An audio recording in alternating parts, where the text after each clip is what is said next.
आणि त्याच्यामुळं या सरकारमध्ये देवेंद्रजी, एकनाथराव शिंदे, मी आणि आमचे अनेक सहकारी महायुतीच्या सरकारच्या माध्यमातून काम करतो। त्यावेळेस सांध्यापासून बांध्यापर्यंत आम्हा लोकांना प्रश्नाची जाण आहे।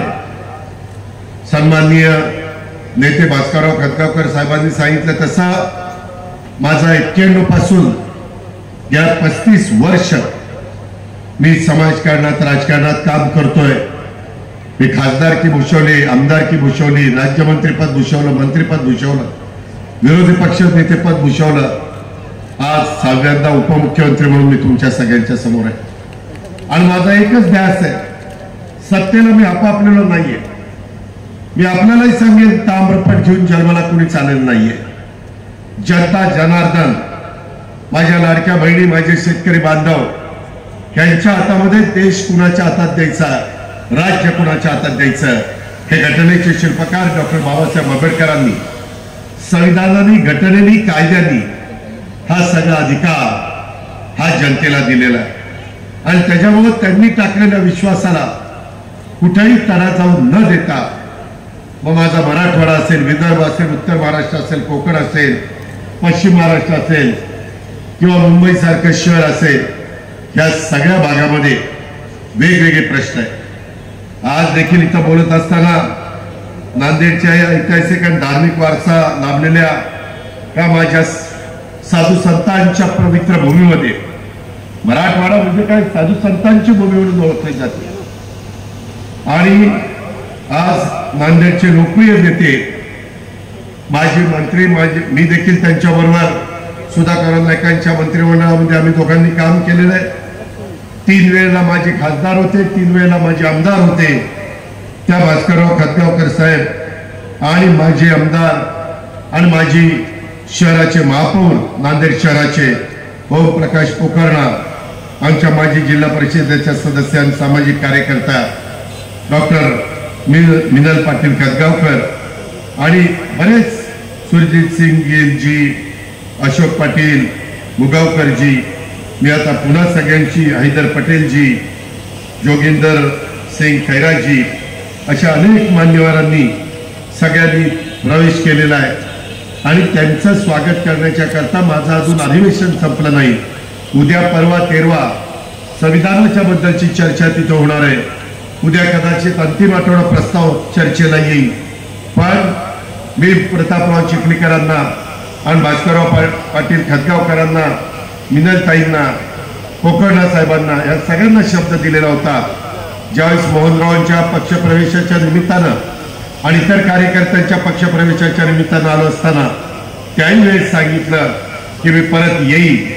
आणि आजही सांगतो, मला प्रतापरावांनी सांगितलं की दादा, अजून अधिवेशन संपल्यानंतर आपल्याला काही पक्षप्रवेश त्या ठिकाणी नांदेडच्या वेगवेगळ्या भागात घ्यायचे, त्याला पण मी येईल।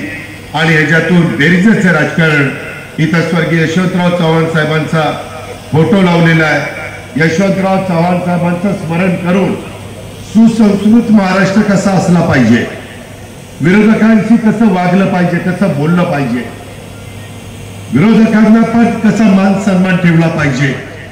आणि ते ठेवत असताना शेवटचा माणूस, त्याचं समस्या याही सोडवण्याच्या करता राज्यकर्त्यांनी कष्ट घेतले पाहिजे, परिश्रम घेतले पाहिजे। ही जी एक दिशा दिली, हा एक विचार दिला, त्या विचाराने आम्ही पुढे चाललेलो आहे। शिवशाहू फुले आंबेडकरांच्या विचारधारेने आम्ही पुढे चाललेलो आहे। आम्ही फक्त छत्रपती शिवाजी महाराज, शाहू फुले आंबेडकरांची नावं घेत नाही। त्यांनी त्यांच्या काळामध्ये, विशेषतः महाराजांनी, छत्रपती शिवाजी महाराजांनी हिंदवी स्वराज्याची स्थापना केली। त्यावेळेस 18 पगड जाती 12 बलुतेदारांना घेऊन त्यांनी हिंदवी स्वराज्याची स्थापना केली। सर्वांना आपलंसं मानलं, जातीय सलोखा निर्माण केला, भेदभाव केला नाही। वेगवेगळ्या जातीची, धर्माची, पंथाची माणसं त्यांच्यामध्ये सरदार म्हणून होती। दारुगोळा सांभाळण्याची जबाबदारी काहींच्यावर होती, काही वेगवेगळ्या जबाबदाऱ्या पार पाडत होते। कधी महाराजांनी त्याच्यामध्ये भेदभाव केला नाही। महिलांना तर अतिशय मानाची, सन्मानाची वागणूक ही त्या ठिकाणी महाराजांनी दिलेली आपल्याला इतिहासात वाचायला मिळते. कल्याणची सून सुभेदाराची त्यांची कशी साडी चोळी नेसून तिचं आदरातिथ्य केलं हे आपण इतिहास कधी विसरलेलो नाहीये. आणि अशा वेळेस आज आपल्या महाराष्ट्रामध्ये काही वेगळ्या घटना घडतात. तुम्ही टीव्ही मध्ये बघता, पेपरमध्ये वाचता, कुठं रेडिओवर ऐकता आणि त्याच्यामुळं कुठंतरी मनाला वेदना होता. शेवटी आपण हाडामासाची माणसं, सगळ्यांच्या मध्ये लालच रक्त आहे, पण कुठंतरी स्वतःची राजकीय पोळी भाजण्याच्या करता समाजामध्ये तेढ निर्माण करायची आहे आणि त्याच्यातून समाज दुभागीर कसा, ह्याच्यातून विकास काय साधणार आहे आपण, ह्याच्यातून आपले काही शेतीचे प्रश्न सुटणार आहेत, ह्याच्यातून रस्ते, लाईट, पाणी तुम्हाला मिळणार आहे, ह्याच्यातून रोजगार मिळणार आहे, ह्याच्यातून उद्योगधंदे, मोठे मोठे उद्योगपती तुमच्या माझ्या महाराष्ट्रामध्ये गुंतवणूक करायला येणार आहेत. जर आपल्या महाराष्ट्रामध्ये वातावरण खराब राहिलं तर उद्योगपती म्हणेल मला कशाला तिथं जायचंय, मी करोडो रुपये कारखान्याचं कर्ज काढलेलं आहे, मला त्याची परतफेड करायची आहे, मला व्यवस्थित कारखाना चालवायचा आहे. आणि त्यामुळं नांदेडकरांनो, माझ्या मराठवाड्यातल्या जनते हो, आज जिथं कुठं चुका चाललेल्या आहेत त्या दुरुस्त करण्याच्या करता आम्ही आमचं सर्वस्व पणाला लावतोय. परंतु आपण पण जे चुकत असतील त्यांना चार गोष्टी समजून सांगण्याचा प्रयत्न त्या ठिकाणी केला पाहिजे. अशा पद्धतीनं माझी तुम्हाला सगळ्यांना आग्रहाची नम्रतेची विनंती आहे. आज सन्माननीय भास्करराव पाटील खतगावकर साहेब आणि पोकर्णजी, डॉक्टर मिनलताई या सगळ्यांनी आणि त्यांच्यावर असंख्य कार्यकर्त्यांनी, नेत्यांनी, त्यांच्यावर प्रेम करणारे नांदेड जिल्ह्यातील स्थानिक स्वराज्य संस्थांचे आजी माजी पदाधिकारी, कार्यकर्ते मोठ्या संख्येने राष्ट्रवादी काँग्रेस पक्षात त्यांनी जाहीर प्रवेश केलेला आहे. त्या सर्वांचं मी मनापासून स्वागत करीनच, परंतु त्यांना पक्षाचा प्रमुख या नात्याने पुढच्या वाटचालीच्या करता शुभेच्छा देईल. आणि भास्करराव, तुमच्या साक्षीनं तुम्ही निश्चितपणे माझ्यापेक्षा वडीलधारी आहात. वडीलधाऱ्यांचा आदर करणं, सन्मान करणं ही आपली महाराष्ट्राची रीत आहे. आणि त्याच्यामुळं तुम्ही ज्या अपेक्षा केलेल्या आहेत, मी तुम्हाला आणि तुमच्या बरोबर आलेल्या सर्व मान्यवरांना सांगेन की राष्ट्रवादीमध्ये आल्यानंतर आपण आगीतनं उठलून फुफुटात पडलोय, अशा प्रकारची वेळ मी आणि माझे कोणीही सहकारी या ठिकाणी येऊन देणार नाही, अशा प्रकारचा विश्वास मी तुम्हाला देतो. भास्करराव पाटील खतगावकर हे महाराष्ट्राच्या राजकारणाला नवीन नाहीये. त्याच्यामध्ये त्यांनी आपल्या कार्यकाळामध्ये जनतेच्या हिताकरता अनेक मोठी कामं त्या ठिकाणी केलेली आहेत. त्यांचा अनुभव, त्यांची लोकसेवेची वृत्ती, त्यांचा उत्तम जनसंपर्क हे आपल्या राष्ट्रवादी काँग्रेस पक्षाला नक्कीच बळ देणारं ठरणार आहे. त्याचप्रमाणे आमचे माजी आमदार ओमप्रकाश पोकर्णा यांनी आपल्या कार्यातून समाजाच्या विकासाच्यासाठी योगदान दिलेलं आहे. अनेक धार्मिक उपक्रमादेखील त्यांनी नेहमी नेतृत्व केलेलं आहे. त्यांचा आणि माझा अनेक वर्षाचा संपर्क आहे किंवा आमची ओळख आहे. ते जरी दुसऱ्या पक्षामध्ये होते तरी माझ्याकडे ज्यावेळेस यायचे त्यावेळेस आम्ही एकमेकाकडे नेहमी मानाने सन्मानाने चर्चा करायचो, आदराने त्या ठिकाणी बघायचो. त्याचबरोबर आज पक्षामध्ये प्रवेश केलेले माझ्या मुलीसारखीच आहे डॉक्टर मिनल पाटील खतगावकर. या डॉक्टर जरी असल्या तरी त्या सामाजिक आणि शैक्षणिक कार्यामध्ये सक्रिय. आताच त्यांनी आदिवासी समाजातली गोरगरिबांची मुलं शिकतात त्याचे काही निधी राज्य सरकारकडनं महाराष्ट्रातल्या शिक्षण संस्थेला मिळाला नाही, अशा प्रकारचं निवेदन मला दिलं. जवळपास 300-350 कोटी रुपये हे राज्य सरकारकडे थकलेले असं त्यांनी दाखवलं. मी आज संध्याकाळी मुंबईमध्ये पोहोचीन रात्री. मी उद्याच त्याच्याबद्दलची माहिती घेईन आणि जे आमच्या मुलीनं जी अडचण लक्षात आणून दिलेली आहे त्यामध्ये मी स्वतः लक्ष घालीन. नुकत्याच झालेल्या विधानसभेच्या निवडणुकीमध्ये नायगाव मतदारसंघातनं 80,000 मतं त्यांनी घेतली. त्यामुळे त्यांना चांगला जनाधार आहे. सासरे हे भास्करराव पाटील खतगावकरांचा आशीर्वाद आहे, त्यांचं लक्ष आहे. आणि हे काही गोष्ट एवढा जनसंपर्क आपल्याला नाकारता येणार नाही।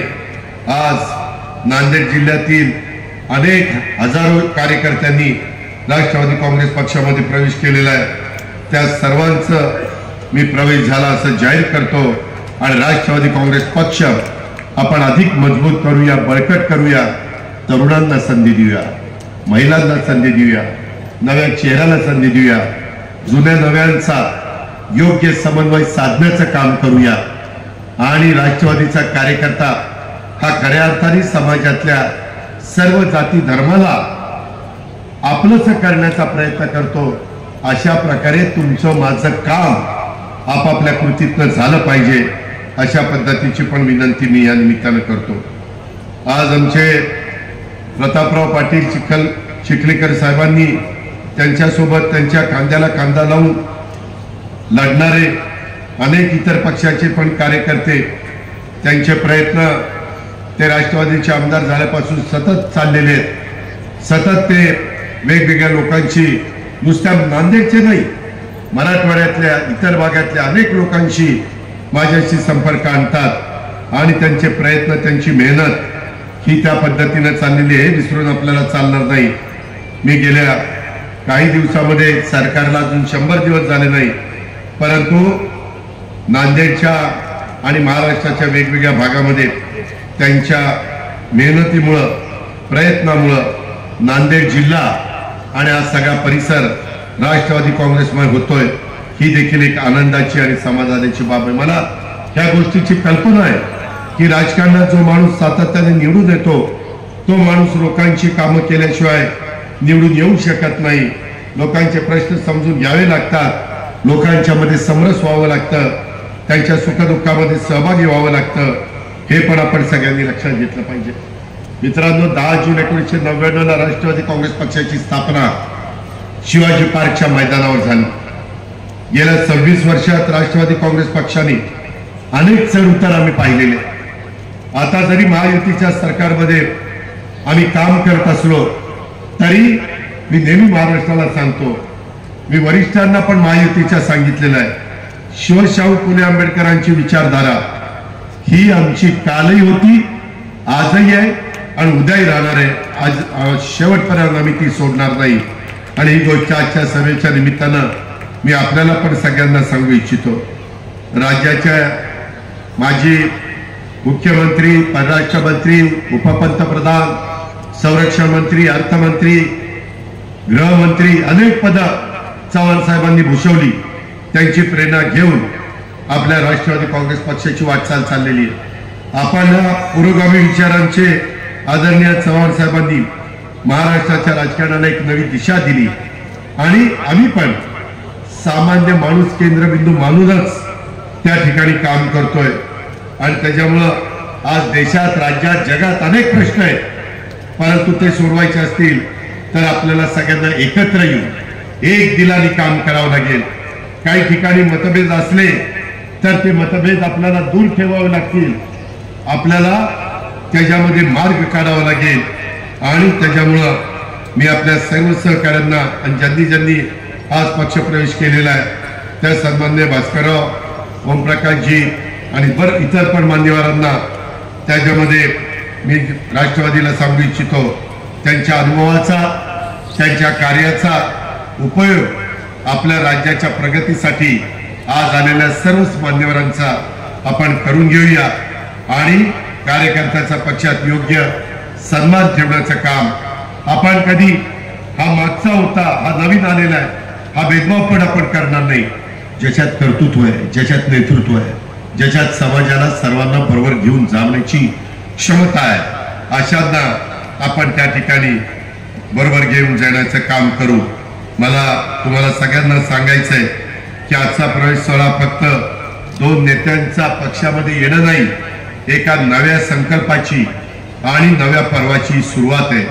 येणाऱ्या स्थानिक स्वराज्य संस्थांच्या निवडणुका मित्रांनो आपल्या दृष्टीने महत्त्वाच्या आहेत आणि त्यासाठी गावागावात आपल्याला जायचंय। आताही गेल्यानंतर 4 जिल्ह्यांची बैठक मी नांदेड शहरात लावलेली आहे। आपल्याला सभासद नोंदणी करायची, आपल्याला जे काही लोकांचे प्रश्न आहेत ते प्रश्न सत्तेच्या माध्यमातून त्या ठिकाणी सोडवायचे। लोकांच्या पर्यंत पोहोचायचे, त्यांचे प्रश्न ऐकून पण घ्यायचे. मला खात्री आहे आपण सर्वजण मिळून हे करू शकतो आणि त्याकरता आज आलेल्या मान्यवरांचा देखील अनुभव हा आपल्या सगळ्यांना उपयोगी पडेल. मी पुन्हा सांगेन, आपण धर्मनिरपेक्ष विचारांचे आहोत. आपण सर्व भारतीय आहोत. वेगवेगळ्या जाती धर्माचे पंथाचे लोक जरी असले तरी कोणालाही हे वाटता कामा नये हे सरकार आमच्याकडे लक्ष देत नाही. आपण शब्दाचे पक्के आहोत. लोकांचे फक्त आश्वासन देऊन आपण थांबत नाही, तर ते पूर्ण करण्याच्या दृष्टीने आपण काम करत असतो. मी सभागृहामध्ये सांगितलं, महाराष्ट्र आता थांबणार नाही, विकास आता लांबणार नाही, ते मला कृतीत्व करायचंय.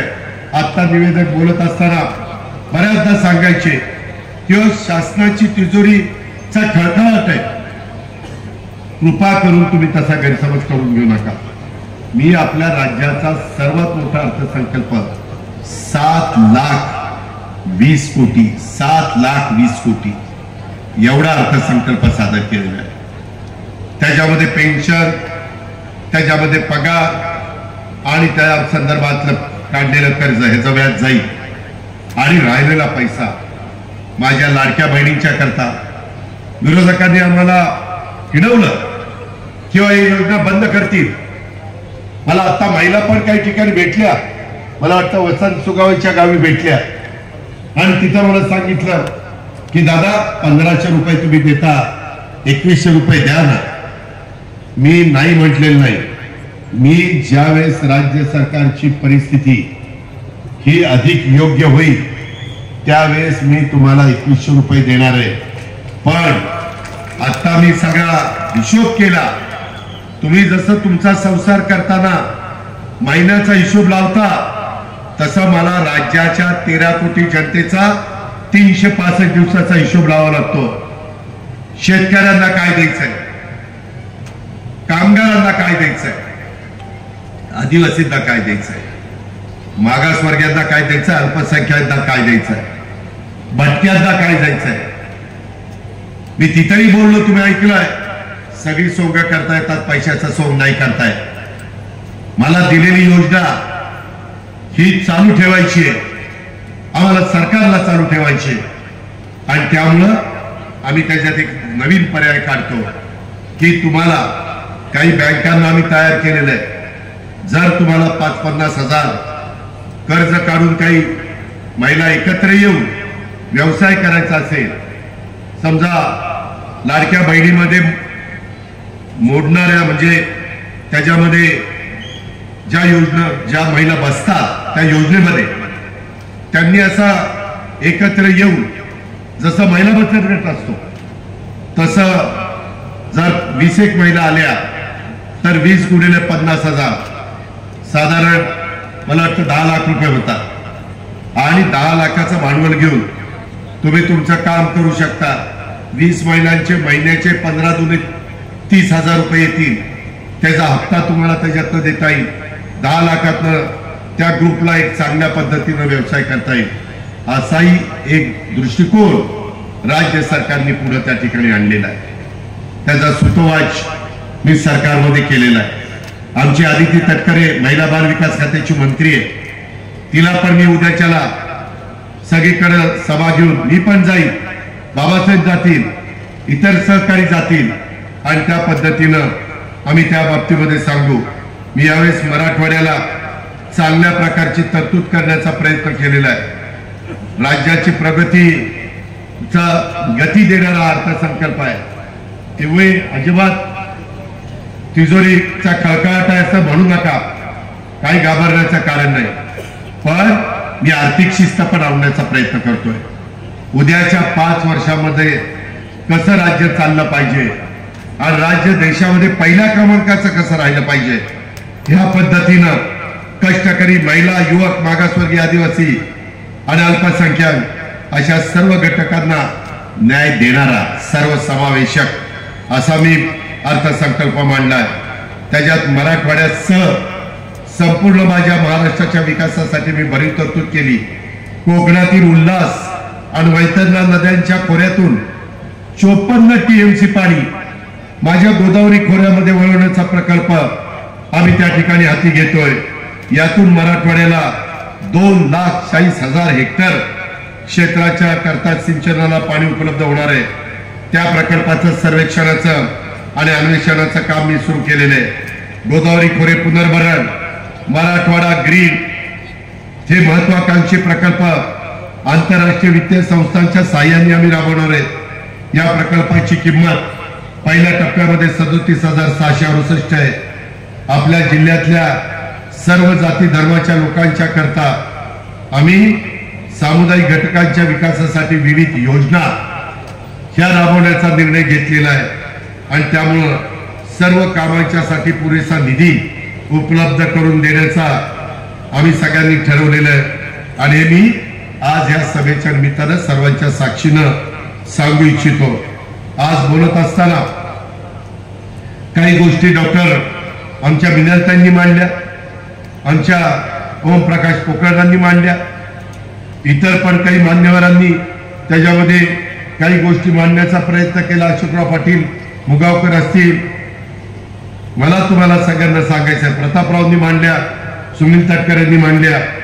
नांदेड जिल्ह्यातले काही महत्वाचे प्रश्न मी ज्यावेळेस सन्माननीय नेते भास्कररावांशी चर्चा केली, मी 2-3दा चर्चा केली, विनंत्यांची चर्चा केली, पोकळरांची चर्चा केली, सगळ्या मान्यवरांची चर्चा केली आणि ह्यांचं एवढंच म्हणणं होतं की दादा आपण अनेक वर्ष एकमेकाला ओळखतो, आम्हाला राष्ट्रवादी काँग्रेस पक्ष काही लांबचा नाही, त्याच्यामध्ये विचारधारा साधारण आपली एकच आहे, पण आमची मागणी की आमच्या मराठवाड्यातले प्रश्न जे प्रलंबित आहे ते तुम्ही मार्गी लावले पाहिजे, त्याच्यामध्ये तुम्ही पुढाकार घेतला पाहिजे। त्याच्यात पहिलं काम त्यांनी आताही सांगितलं, मला निवेदन पण दिलेलं आहे, लेंडी धरणाचं काम पूर्ण करा। लेंडी धरण आंतरराष्ट्रीय म्हणजे 2-3 राज्याचा प्रकल्प आहे, त्याच्यामध्ये गॉर्ज फिलिंग आणि बाकीच्या संदर्भातलं त्या ठिकाणचं काम आहे आणि त्यामध्ये 2026 मध्ये शेतकऱ्यांना पाणी जर लेंडी धरणाचं गॉर्ज फिलिंग झालं आणि पुनर्वसनाचं धरणाचं 80% काम पूर्ण झालंय, राहिलेलं 20% काम झालं आणि कॅनलचं 80% काम पूर्ण झालेलं आहे। राहिलेलं काम जर वर्षभरात आम्ही पूर्ण करू शकलो तर तेलंगणा प्रांतामध्ये गेलेला जे आता पाणी आपलं तिकडं जात आहे, वाहून चाललेलं ते पाणी अडवलं जाईल आणि माझा इथला बहादर शेतकरी, कष्टकरी शेतकरी हिरवीगार त्याच्या स्वतःचं शेत त्या ठिकाणी बनवेल, याकरता त्यांची मागणी आहे, रास्त मागणी आहे। त्याबद्दल मी स्वतः त्या ठिकाणी लक्ष घालीन। मला प्रतापराव चिखलीकर तुम्हाला सांगायचंय, सतीश चव्हाण आला नाही, त्यांच्या काही कामाच्या निमित्तानं मी उद्या सकाळी चाललोय संभाजीनगरला। विक्रम काळे तुम्ही इथं, तुम्ही आज जिल्ह्याचे आमदार, तुम्ही पण याच्यामध्ये थोडा पाठपुरावा करा। मला इथं माझ्या स्टाफ पैकी जे कोणी OSD किंवा प्रायव्हेट सेक्रेटरी असतील त्यांनी पण लिखले त्याची नोंद घ्यावी आणि ह्या सगळ्या गोष्टी भास्करराव तुम्हाला शक्य असेल तर तुम्ही, नाहीतर प्रतापराव, मी, पोकर्णा, मिनलताई, आम्ही त्यामध्ये आमचे मोहनराव असतील, आमचे अविनाशराव असतील, आमचे बाकीचे सगळे माझे सहकारी असतील, आम्ही सगळेजण त्या ठिकाणी, मुक्तेश्वर धोंडगे असतील, सगळे मुंबईमध्ये बसून मी अधिवेशन संपल्यानंतर याची बैठक लावतो आणि त्या अधिकाऱ्यांना विचारतो तुम्हाला कुठलं काय काय अडचण आहे, त्याकरता त्या खात्याचा मंत्री म्हणून गिरीश महाजन साहेबांना पण बोलवतो। ह्या पद्धतीनं मन्यार धरणाच्या कॅनलचं सिमेंट कॉन्क्रीटचं लाइनिंग करण्याचं काम, लेंडी धरणाचं राहिलेलं काम पूर्ण करण्याचं काम, कोलंबी उपसा सिंचन योजना मूळ आराखड्याप्रमाणे त्याच्यात मांजरम, कोलंबी, कृष्णूर, पाटोदा बुद्रुक आणि कन्हाळा, पहाड या गावच्या जमिनी शेतकऱ्यांच्यासाठी पाणी देणं, त्याच्यामध्ये बावळी बंधाऱ्याचा जो प्रश्न आहे, मे मध्ये पाणी सोडून द्यावं लागतं, त्या संदर्भामध्ये पुन्हा काय आपल्याला करता येईल, त्या राज्याशी चर्चा करून मार्ग काढता येईल का, केंद्र सरकारला हस्तक्षेप करायला सांगायचं ते काम। त्याचबरोबर नांदेड, नायगाव, नरसी, देगलूर, बिदर रेल्वे लाईन ती मंजूर झालेली आहे, ती मंजूर करण्याचं काम, बोधन, बिलोली, नरसी, मुखेड रेल्वे लाईन ती मंजूर करण्याचं काम आणि नांदेड, नरसी, देगलूर, हैदराबाद हा रस्ता चौपदरी करण्याचं काम हे आपल्याला नितीन गडकरी साहेबांच्याकडनं करून घ्यावं लागेल आणि मनार व लेंडी नदीवर उच्च पातळीचे कोल्हापूर पद्धतीचे बॅरेजेस मी नाथसागर पासून पार बाबळी बॅरेज पर्यंत अनेक बंधारे त्या ठिकाणी बांधलेले बॅरेजेस बांधलेले त्याच्यावर गोदाकाठच्या दोन्ही तीरावर मोठ्या प्रमाणावर शेती उलिताखाली आलेली आहे परंतु अजून आपली मदारण लेंडी नदीवरची मागणी आहे आपण मांजऱ्याला केलं आपण सिंदफाड्याला केलं आपण तापीला केलं आपण गोदावरीला केलं पण भास्करराव खतगावकरांची आणि तुमची सगळ्यांची मागणी आहे मदारण लेंडी नदी त्याचाही सर्वे झालाय का झाला नसेल तर तो सर्वे करायला लावतो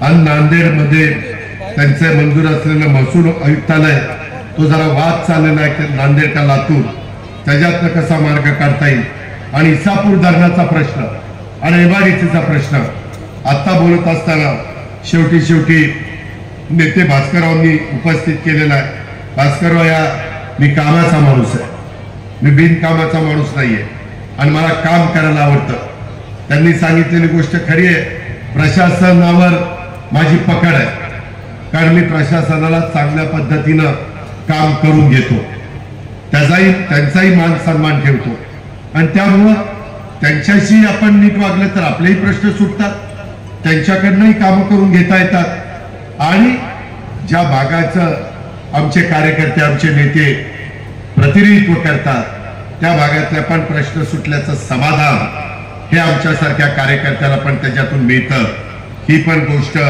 आपण सगळ्यांनी या निमित्तानं ध्यानामध्ये घेतली पाहिजे बरेच प्रश्न आहेत मी जाता जाता एवढंच तुम्हाला सांगतो आपल्याला नेहमीच आता एकमेकाला भेटायचं आहे नांदेड जिल्ह्यामध्ये 10 तालुके 7 आमदार त्याच्यामध्ये कशी आपली आमदारांची संख्या वाढेल कसं राष्ट्रवादी काँग्रेसमुळे हा जिल्हा होईल त्याकरता सगळे मिळून प्रयत्नाची शिकस्त करूया आता कृत्रिम बुद्धिमत्ता AI त्याच्यामध्ये इंटेलिजन्स आर्टिफिशियल हे आता करणं काळाची गरज आहे जगाने ते तंत्रज्ञान मान्य केलेलं आहे यावेळेस मी 500 कोटी रुपयाची तरतूद केलेली AIच्या करता माझ्या कापूस उत्पादक शेतकरी माझा सोयाबीन उत्पादक शेतकरी फळबागा उत्पादक शेतकरी माझा ऊस उत्पादक शेतकरी वेगवेगळ्या कांदा उत्पादक शेतकरी कालच पंतप्रधानांनी निर्णय घेतला मी त्याकरता पंतप्रधान मोदी साहेबांचं अमित शहांचं आपले कृषी मंत्री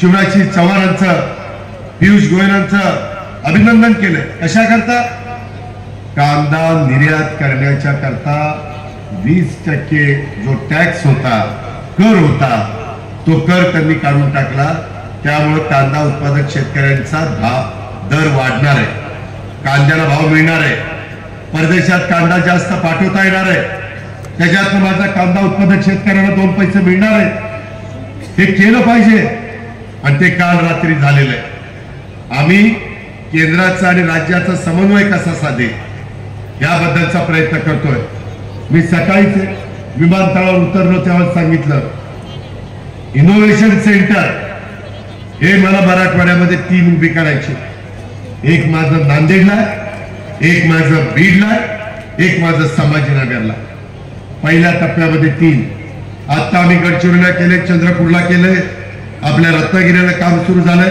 पुण्यामध्ये काम सुरू झालंय शिर्डीला काम सुरू होत आहे टाटा जे ट्रस्ट आहे आज रतन टाटा हयात नाहीत परंतु त्यांनी समाजाला खूप चांगला एक नेतृत्व देण्याचं काम केलं दिशा देण्याचं काम केलं रोजगार निर्माण करण्याचं काम केलं त्या टाटा कंपनीची टायअप आपण केलेलं आहे 160 ते 165 कोटी टाटा कंपनी घालते 160 ते 165 आपण 30 ते 35 कोटी घालायचे मी अतुल सावे आपले पालकमंत्री त्यांना सांगितलेलं आहे कलेक्टर आज नव्हते पण ऍडिशनल कलेक्टरला सकाळीच सांगितलेलं आहे विक्रम तू तिथं होता आणि तशा पद्धतीनं माझ्या ह्या भागातल्या मुलांना मुलींना वेगवेगळ्या कौशल्य विकासाचं शिक्षण ज्याची गरज आहे ते शिक्षण त्या संस्थेच्या माध्यमातून आपण देणार सकाळी डॉक्टर चासकर कुलगुरू पण भेटले होते ते म्हणले की दादा आमच्या विद्यापीठामध्ये ते केलं तर बरं पडेल म्हटलं तुम्ही एकत्र बसा माझं काही ना नाही 2 एकर जागा लागते, पण ते आज तुमच्या माझ्या मराठवाड्यातल्या तरुण तरुणींच्या पुढच्या भवितव्याच्या दृष्टीनं अतिशय महत्वाचं आहे. ते पण आपण मनावर घेतलेलं आहे. हे पण मला आपल्याला सगळ्यांना सांगायचं आहे. आणि म्हणून आता AI इंटेलिजन्स आर्टिफिशियल, काल पण माझी मीटिंग झाली, जयंत पाटील मी तो विषय बोलत होतो. टीव्हीला सगळे काही माहिती बातम्या चाललेल्या होत्या.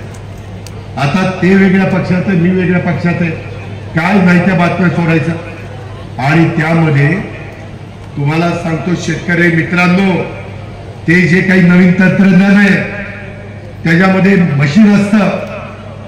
तुमच्या इथं पण फोनवर ते कळवतं की आज तुमच्या सोयाबीनच्या पिकाला एवढं पाणी देण्याची गरज आहे, एवढं खत देण्याची गरज आहे, त्यापेक्षा जास्त पाणी खत द्यायचं नाही, त्याच्यातून उत्पादकता वाढते. माझ्या इथं 60-70 टन ऊसाचं एकरी उत्पन्न निघत होतं. आम्ही ते तंत्रज्ञान वापरलं. आम्ही कृषक 2025 भरवलं होतं. महाराष्ट्रातले बरेच शेतकरी येऊन बघून गेले. आता आमचं त्या ज्यांनी AIचा वापर केला त्यांचं टनेज 100 टनाच्या पुढे गेलं, 100 टनाच्या पुढं. आणि आम्ही त्याच्याकरता वेगवेगळी व्हरायटी त्या ठिकाणी आणलेली आहे. त्याच्यामध्ये 265 आहे, 7219 आहे, 86-032 आहे, 15-012 ऊसाच्या व्हरायट्या सांगतोय. 18-121, 8005, 10001, 13007 आणि 15006 एवढ्या वेगवेगळ्या व्हरायट्या काढलेल्या. त्याच्यातनं रिकव्हरी वाढतीये. मगाशी बोलत असताना आमच्या भास्करराव खतगावकर साहेबांनी गोदावरी मदार सहकारी साखर कारखान्याचा पण उल्लेख केला. बाबासाहेब तुमच्याकडे सहकार मंत्रालय, तुम्ही त्याच्याबद्दलची बैठक लावायची. जिथं कुठं गरज असेल तिथं मला सांगायचं. आणि साखर आयुक्ताला बोलून घ्या, तुमच्या इथे सहकारला बोलून घ्या आणि त्या पद्धतीने चर्चा करा. काय पाहिजे काय नाही. त्याच्यामध्ये भास्कररावांचं म्हणणं असं आहे की त्याच्यामध्ये IFCI त्याची मदत लागेल, NCDCची मदत पाहिजे का IFCIची मदत पाहिजे, ते भास्करराव आम्ही चर्चा करू आणि त्या पद्धतीनं त्याच्यात पुढे जाऊ. मित्रांनो, आम्ही अनेक कारखाने उत्तम पद्धतीने चालवणारे लोक आहोत. बाबासाहेब पाटील आपल्या अहमदपूरचे लातूर जिल्ह्यातले, त्यांना विचारा. माझ्या माळेगावचा भाव 3636 रुपये मी गेल्या वर्षी दिला, 3636 रुपये टन. आणि दुसऱ्या कारखान्याचा 3571 रुपये टन असे आम्ही भाव देतो. आम्ही 0% व्याजाने पुणे जिल्हा मध्यवर्ती सहकारी बँक शेतकऱ्याला पीक कर्ज देते, 0% व्याज. आपल्या इकडं नंदीवाले माकडवाले 10 रुपये शेकड्याने पैसे देतात. कसा शेतकरी उपजायला यायचा. त्याकरता पण यंदा मी बजेटमध्ये आणि DPC मध्ये तरतूद ठेवलेली आहे. पंजाबराव देशमुख व्याज सवलत योजना ती आणलेली आहे. माझ्या लाडक्या बहिणींनो, माझ्या शेतकरी बांधवांनो, खूप गोष्टी आम्ही स्वतः केल्या. मी वरवर बोलत नाही, मी माझ्या इथं करून दाखवलंय. आणि ते फक्त माझ्या परिसरात करून चालणार नाही, ते सर्व दूरपर्यंत चांद्यापासून बांद्यापर्यंत पोहोचलं पाहिजे. आणि म्हणून ते पोहोचवण्याची आम्ही मानसिकता केलेली आहे. ती जिद्दची चिकाटी आमच्याकडे आहे. आणि त्याकरता सकाळी 6 ते रात्रीपर्यंत आम्ही काम करत असतो. त्याचा फायदा तुम्ही करून घ्या. हे नुसतं या कारणाचं ऐकून त्या कारणाने सोडू नका. वेळ पडली तर तुमचं शिष्टमंडळ माझ्याकडे प्रतापराव एकदा पाठवून द्या. काही महत्वाचे लोक मी त्यांना दाखवतो. परवाच मला वाटतं तुमच्या राज्यमंत्र्यांनी डॉक्टर पंकज भोईरनं त्याचं मोठं शिष्टमंडळ मला बारामतीत आलं. सगळं बघितलं ते आश्चर्यचकित झाले. ते म्हणले होऊ शकतं. डोळ्याने त्यांनी बघितलं, डोळ्याचं पारणं पिटलं. तुम्ही पण या ना, ज्याची ऐपत आहे त्यांनी या, जरा पहा. मला आधी सांगा, मी तुमची तिथं दाखवण्याची व्यवस्था करीन, दुपारच्या जेवणाची पण करीन. पण या बाबांनो बघा, जे चांगलं आहे ते आत्मसात करा आणि याकरता राज्य सरकारची जी काही मदत लागेल तिथं आम्ही आहोत ना तुमच्या पाठीशी. तुम्ही का घाबरताय? माझ्या महाराष्ट्रातल्या शेतकऱ्याला विनंती आहे, अजिबात आत्महत्येचा विचार मनामध्ये आणता कामा नये. कोणी तुम्हाला काही त्रास देणार नाही. तुम्ही हिमतीनं लढा. तुम्हाला चांगलं बियाणे देईल. तुम्हाला चांगल्या पद्धतीनं कृत्रिम बुद्धिमत्तेचा जे काही एआयचं तंत्रज्ञान आलंय ते तंत्रज्ञान तुमच्यापर्यंत कृषी खात्याच्या मार्फत आम्ही पोहोचू. आमच्याच माणिकराव कोकाटेकडे ते खातं आहे. या गोष्टीचा विचार आज मी पक्षप्रवेशाच्या निमित्तानं आलोच, परंतु त्याचबरोबर नुसता पक्षप्रवेश नाही, त्याचबरोबर इथली माझ्या शेतकऱ्यांची मध्ये आर्थिक सुबत्ता आली पाहिजे. शेतकरी समाधानी झाला पाहिजे. शेतकऱ्याच्या मनामध्ये कधी वेडीवाकडी भावना येता कामा नये आणि आपल्या मुलाबाळांना आपल्या बायकोला वाऱ्यावर सोडून शेतकऱ्यांनी आत्महत्या करता कामा नये. हे पण मी आपल्याला सगळ्यांना सांगेन. या पद्धतीनं आपण सगळेजण पुढे जाऊया आणि त्याच्यातनं आपला पक्ष पण वाढूया. त्याच्यातनं आपल्याकडे असणाऱ्या सत्तेचा पदाचा वापर हा लोकांचे प्रश्न सोडवण्याच्या करता देखील करूया. गरिबांना न्याय देऊया.